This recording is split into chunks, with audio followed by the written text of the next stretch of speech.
ada seorang anak kecil yang sedang berbaring dan berbujur kaku, tidak bergerak. Maka dokter Hisam bertanya kepada nenek tersebut, "Nek, itu di sebelah Anda siapa?" "Ini cucu saya," jawab nenek yang punya rumah. "Kok saya lihat dari tadi anak itu tidak bergerak, kenapa?" Assalamualaikum warahmatullahi wabarakatuh. Alhamdulillah, kita bersyukur kepada Allah Subhanahu wa Ta'ala. Mudah-mudahan saya dan saudara-saudaraku, begitu juga kedua orang tua kita, keluarga kita, guru-guru kita, mudah-mudahan selalu dalam keadaan sehat dan selalu dalam lindungan Allah Subhanahu wa Ta'ala.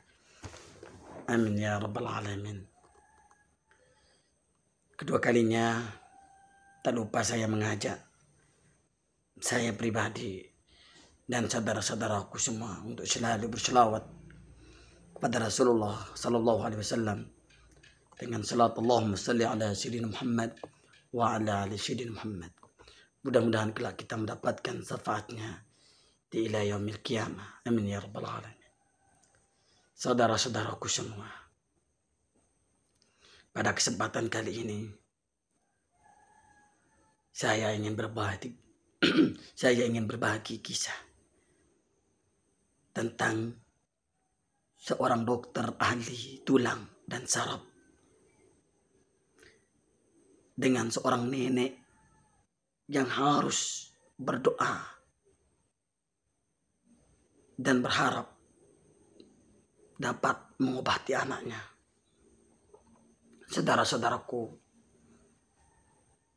mudah-mudahan kisah ini menjadi motivasi, menjadi semangat kita untuk selalu berdoa kepada Allah Subhanahu wa Ta'ala. Walaupun mungkin doa itu menurut kita belum dikabulkan, padahal hakikatnya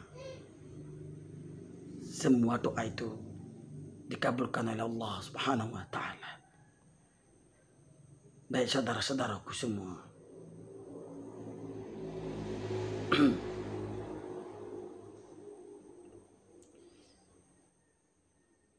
di mana kisah kali ini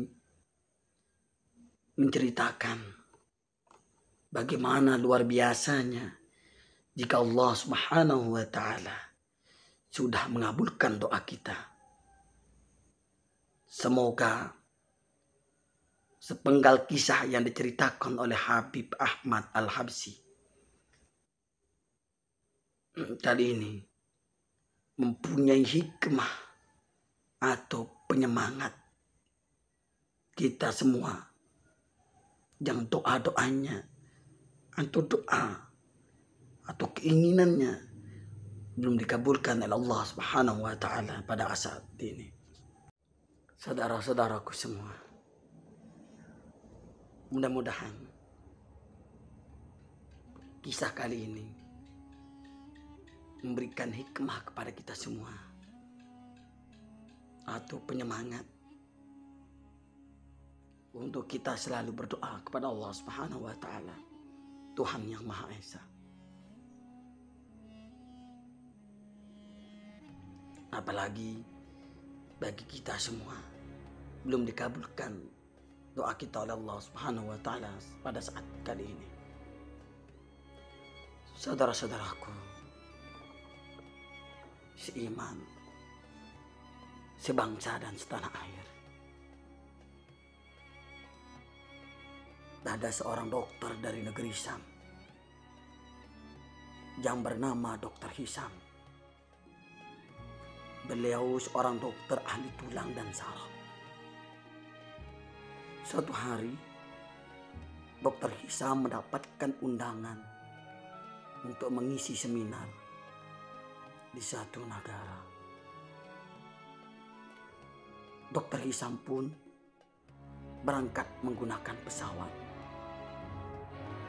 Namun di tengah perjalanan terjadi cuaca yang sangat buruk yang membuat pesawat beliau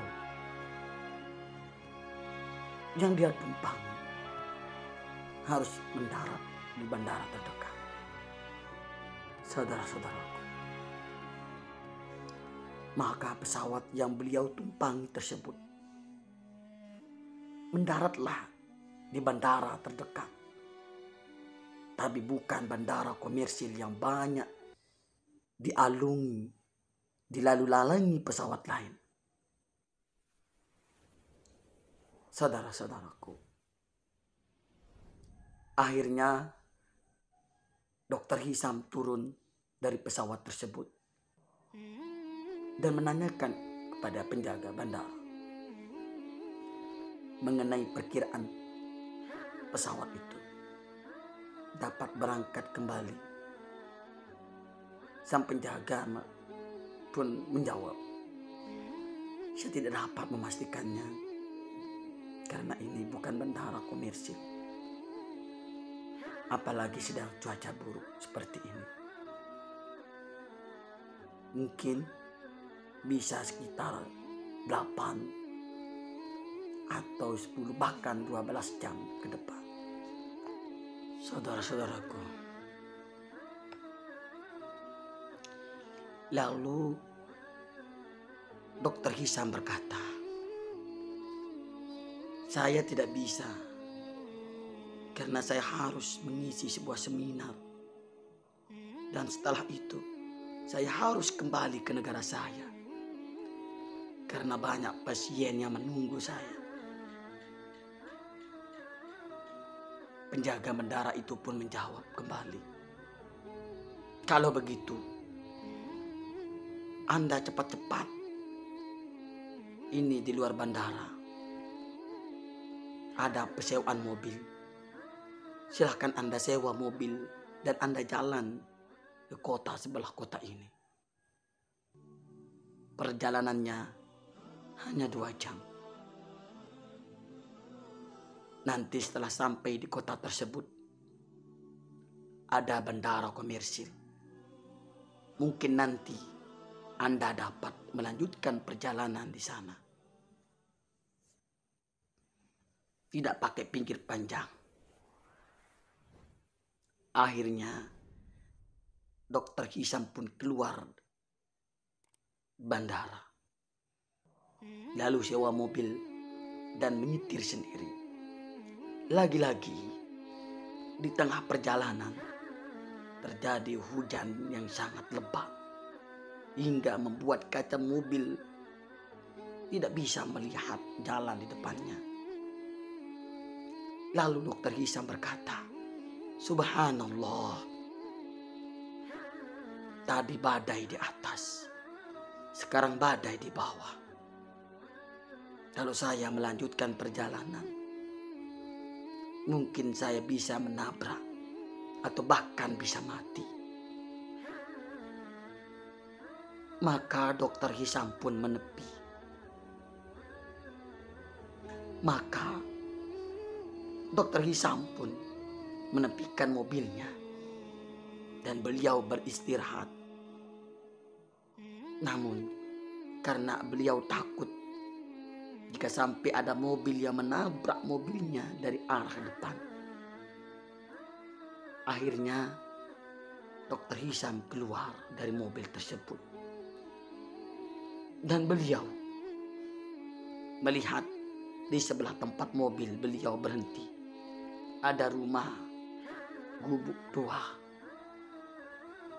Beliau pun mengetuk rumah tersebut dan keluarlah pemilik rumah tersebut.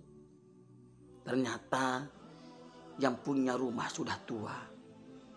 Lalu Dokter Hisam pun berkata, Nek, Anda punya telepon atau handphone tidak? Saya ingin meminjam untuk menghubungi dan mengabari panitia tempat seminar saya bahwa saya tidak bisa datang, dan saya juga ingin menghubungi pihak rumah sakit bahwa hari ini saya tidak bisa praktek karena saya terdampar di kota ini. Saudara-saudaraku semua, lalu sang nenek pun menjawab, Nak, di rumah ini tidak ada apa-apa kecuali teh panas. Jika kamu mau masuk, dan akan saya buatkan teh panas untuk menghangatkan dirimu. Saya ini orang miskin, buat makan saja susah, apalagi untuk membeli handphone. Dokter Hisam pun menjawab, kalau begitu, ya sudah, izinkan saya berteduh di rumah ini. Saudara-saudaraku, akhirnya Dokter Hisam pun dipersilahkan masuk dan duduk. Lalu nenek yang punya rumah memberinya teh panas. Sambil minum teh, Dokter Hisam melihat ke arah nenek yang punya rumah tadi. Sedang duduk di kursi goyangnya sambil berzikir dan berdoa. Tidak berselang lama, Dokter Hisam melihat di sebelah nenek. Ternyata ada seorang anak kecil yang sedang berbaring dan berbujur kaku tidak bergerak. Maka Dokter Hisam bertanya kepada nenek tersebut, "Nek, itu di sebelah Anda siapa?" "Ini cucu saya," jawab nenek yang punya rumah.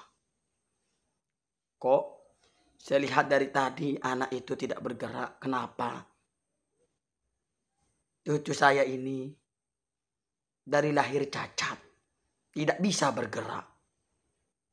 Dari ujung kepala hingga ujung kaki, syarafnya rusak, sehingga anak ini tidak bisa bergerak.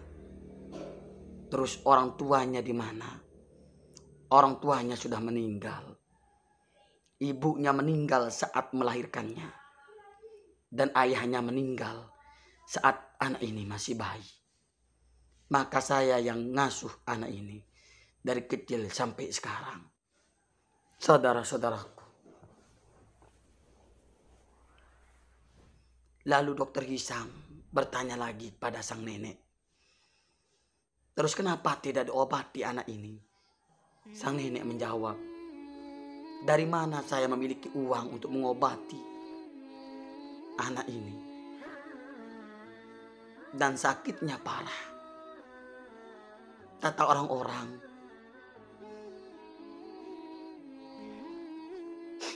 orang-orang sini, ada dokter yang handal, dokter yang hebat dalam ilmu saraf, tetapi bukan dari negara ini. Dia tinggalnya di negeri Sam. Namanya Dokter Hisam. Dari mana saya dapat membawa cucu saya ke sana untuk mengobatinya? Belum lagi dokter yang terkenal seperti Dokter Hisam itu. Biayanya pasti mahal. Saya tidak mampu untuk membiayai cucu saya ini. Tapi saya punya Allah. Kalau Allah sudah punya mau, tidak ada yang tidak bisa. Maka saya terus memohon dan terus memohon kepada Allah Subhanahu wa ta'ala. Maaf, ketika mendengar jawaban nenek itu, badan Dokter Hisam seketika menggigil dan bergetar. Beliau baru sadar, ternyata pesawat yang beliau tumpangi tidak bisa melanjutkan perjalanan dan harus turun mendadak. Beliau naik mobil juga tidak dapat melanjutkan perjalanan dan harus singgah di rumah ini. Ternyata semua ini tidak lain hanya karena ingin mengabulkan doa nenek ini. Saudara-saudaraku semua, itulah sepenggal kisah yang luar biasa dari Dokter Hisam, dokter ahli saraf dan tulang, dengan nenek yang terus berdoa untuk mengobati cucunya. Saudara-saudaraku semua, janganlah kita berputus asa dan terus memohon kepada Allah Subhanahu wa Ta'ala. Jika apa yang kita pinta tidak baik untuk kita, maka pasti Allah akan ganti dengan yang lebih baik. Jangan pernah berkata doa kita tidak dikabulkan oleh Allah Subhanahu wa Ta'ala. Pasti suatu saat, suatu hari nanti akan dikabulkan. Oleh karena itu, mari kita terus berdoa, diiringi dengan usaha memperbaiki ibadah kita, memperbaiki akhlak kita, dan memperbaiki sifat-sifat kita. Insya Allah, doa yang kita panjatkan dikabulkan oleh Allah Subhanahu wa Ta'ala. Amin ya rabbal alamin. Sekian kisah kali ini, mudah-mudahan bermanfaat. Assalamualaikum warahmatullahi wabarakatuh.